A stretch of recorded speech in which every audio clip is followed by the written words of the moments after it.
الله عليه وسلم مثل القرآن مثل الذي يقرأ القرآن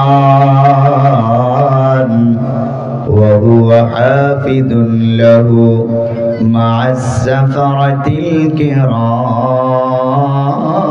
البررة أو كما قال النبي صلى الله عليه وسلم محبت رشاد درود إبراهيم بوري اللهم صل على محمد وعلى آل محمد كما صليت على إبراهيم وعلى آل إبراهيم إنك حميد مجيد اللهم بارك على محمد وعلى آل محمد كما باركت على إبراهيم وعلى آل إبراهيم إنك حميد مجيد الحمد لله বাইতুল করিম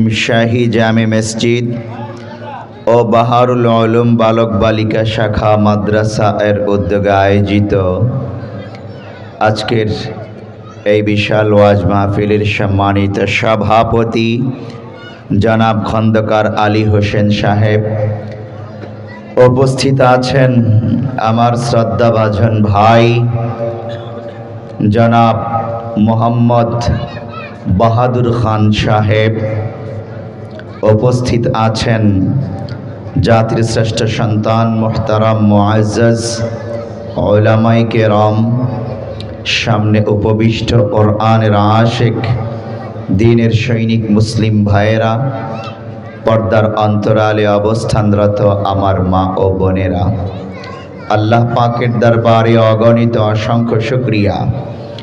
রব্বে করিম দয়া করে মেহেরবানি করে আমাদেরকে ফিতনা ফাসাদের এই জামানায় কোরআনের প্যান্ডেলের নিচে বসার জন্য কবুল করে নিয়েছেন। অন্তর থেকে শুকরিয়া দান বলি আলহামদুলিল্লাহ। আল্লাহ তাআলা তৌফিক দিয়েছে বলে আমরা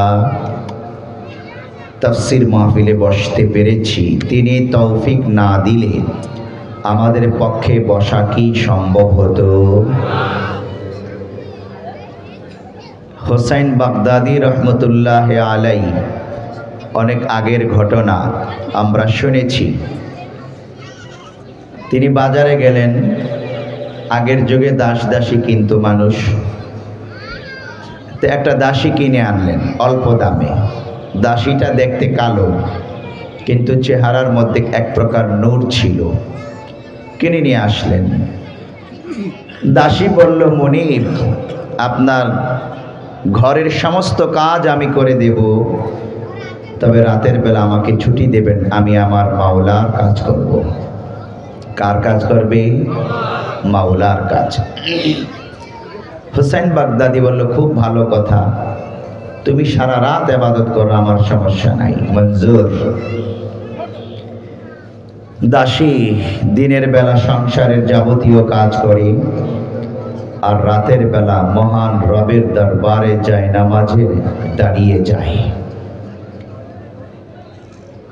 একদিন হঠাৎ রাতের বেলা হুসাইন বাগদাদির ঘুম ভেঙে যায়, দেখে এক প্রকারের কেমন জানি আলো দাসীর ঘরের মধ্যে পড়তেছে।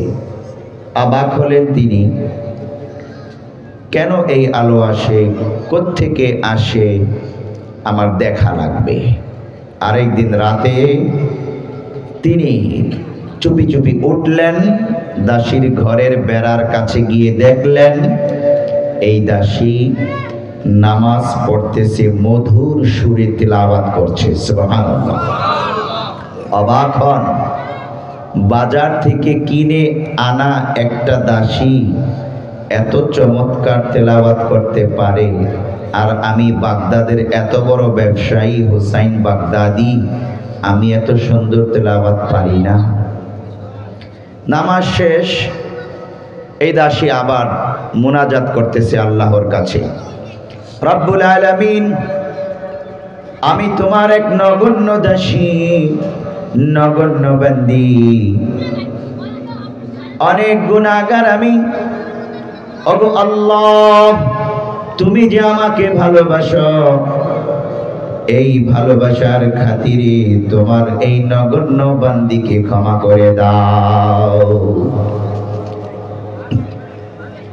হোসেন বাগদাদি ভেটো দিয়ে বসলো, দাসী তুমি তো ভুল বলতেছো, আল্লাহ তোমাকে ভালোবাসে এটা তুমি কি করে জানলা? বরং তুমি এভাবে বলো, আয় আল্লাহ, আমি যে তোমাকে ভালোবাসি এর খাতিরে আমাকে মাফ করে দাও। দাসী মুনাজাত শেষ করে তার মুনিব হোসেন বাগদাদির দিকে ঘুরে বসে আওয়াজ দিয়ে বলে ওঠে, ওগো আমার মুনিব, আমি ভুল বলি নাই, ভুল বলি নাই। আল্লাহ তাআলা আমাকে ভালোবাসেন বলেই তো আমি আল্লাহর দরবারে গভীর রজনীতে সিজদা দিতে পারতেছি। যদি আল্লাহ আমাকে ভালো না বাসতেন, আমি জায়নামাজে দাঁড়িয়ে মহান রবকে সিজদা দিতে পারতাম না। ওগো আমার মুনিব, যদি আল্লাহ আপনাকে ভালোবাসতেন, আপনি আরামের ঘুমে থাকতে পারতেন না। ঘুম থেকে জেগে ওযু করে মহান রবের দরবারে দাঁড়িয়ে যাইতেন, মহান রবকে সিজদা দিয়ে বড় মজা পাইতেন। পাগল পারা হয়ে ঘুম থেকে উঠে মহান রবের সামনে দাঁড়িয়ে যাইতেন। আমাকে আল্লাহ ভালোবাসে বলে আমি আল্লাহকে সিজদা দেওয়ার জন্য জায়নামাজে দাঁড়াতে পেরেছি। ওগো মুনিব, আমি তো ভুল কিছু বলি নাই। সুবহানাল্লাহ। হোসেন বাগদাদি দেখলো সত্যিই তো যুক্তি আছে কথায়। আমি হোসেন বাগদাদিকে আল্লাহ তাআলা ভালোবাসলে আমি আরামের ঘুমে থাকতে পারতাম না। একজন নগণ্য দাসী তো ঘুমাইতে পারলো না, জায়নামাজে দাঁড়িয়ে গেল। কিছুক্ষণ পর শুনতে পাই হোসেন বাগদাদি, এই দাসী আবার মহান রবের কাছে ফরিয়াদ করতেছে, ওগো আল্লাহ, এতদিন তোমার আর আমার মাঝে যে গোপন সম্পর্ক ছিল কেউ জানতো না, কেউ জানতো না। তোমার এক বান্দা জেনে গেছে। আয় আল্লাহ, আমি এখন আর এই পৃথিবীতে থাকতে চাই না, তুমি আমাকে তোমার দরবারে তুলে নাও মাওলা, আমাকে তোমার কাছে তুলে নাও। এই বলে আল্লাহ শব্দ করে চিৎকার মেরে বেহুশ হয়ে পড়ে যায়। হোসেন বাগদাদি ঘরে ঢুকে দেখে সর্বনাশ, দাসী তো ইন্তেকাল করেছে। এত সাথে সাথে দোয়া কবুল হয়ে যায়। আল্লাহর সাথে এত কেমন গভীর সম্পর্ক কায়েম করলো, আল্লাহর সাথে এত চমৎকার সম্পর্ক কায়েম করলো। ডাক দেওয়ার সাথে সাথে আল্লাহ তাআলা ডাকি সাড়া দেন, দাসীকে তার দরবারে তুলে নিয়ে যায়। আর আমি কত বড় হতভাগা, এত বড় ব্যবসায়ী হওয়া সত্ত্বেও আল্লাহ তাআলা আমার কথা শুনে না। হোসেন বাগদাদি বাজারে গিয়ে কাফনের কাপড় এনে দেখে কে যেন দাসীকে গোসল দিয়ে কাফনের কাপড় পরিয়ে রেখেছে। হঠাৎ একটি আওয়াজ আসতেছে, কোরআনের একটি আয়াতের আওয়াজ, আলা ইন্না আউলিয়া আল্লাহি লা খাউফুন আলাইহিম ওয়ালা হুম ইয়াহজানুন।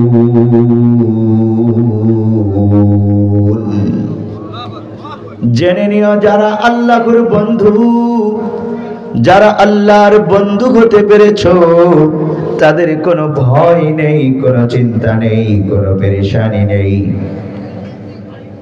তাদের কোনো ভয় নেই, কোনো চিন্তা নেই। আলা ইন্না আউলিয়া আল্লাহি লা খাউফুন আলাইহিম ওয়া লা হুম ইয়াহজানুন।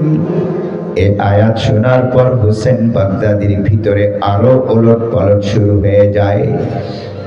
দাসীর লাশকে দাফন কাফন সব কিছু শেষ করার পর ব্যাপক পরিবর্তন আসে তার জীবনে। সে চিন্তা করে, আমার এই সম্পত্তি দিয়ে কি হবে যদি আল্লাহর সাথে আমার সম্পর্ক না থাকে? আমার এই বাড়ি ঘর দিয়ে কি হবে যদি আল্লাহর সাথে আমার সম্পর্ক না থাকে? হোসেন বাগদাদি তার যাবতীয় সম্পত্তি আল্লাহর রাস্তায় দান করে দিয়ে এক বুজুর্গের দরবারে চলে যায়। তওবা করে, বায়াত করে, কান্নাকাটি করতে থাকে আল্লাহর দরবারে। কবে তলক ফিরতা রহো মে দর বদর, ऐ खुदा अब तू लगा दे राह पर,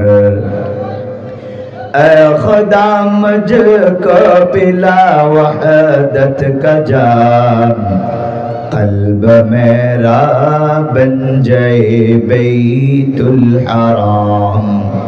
सुन मेरे मौला मेरी फरियाद को, आ मेरे मालिक मेरी इमदाद को। বলতেছে আর কাঁদতেছে, কাঁদতে কাঁদতে কাঁদতে কাঁদতে চোখ পানি দিয়ে দাড়ি আর বুক ভাসিয়ে ফেলে।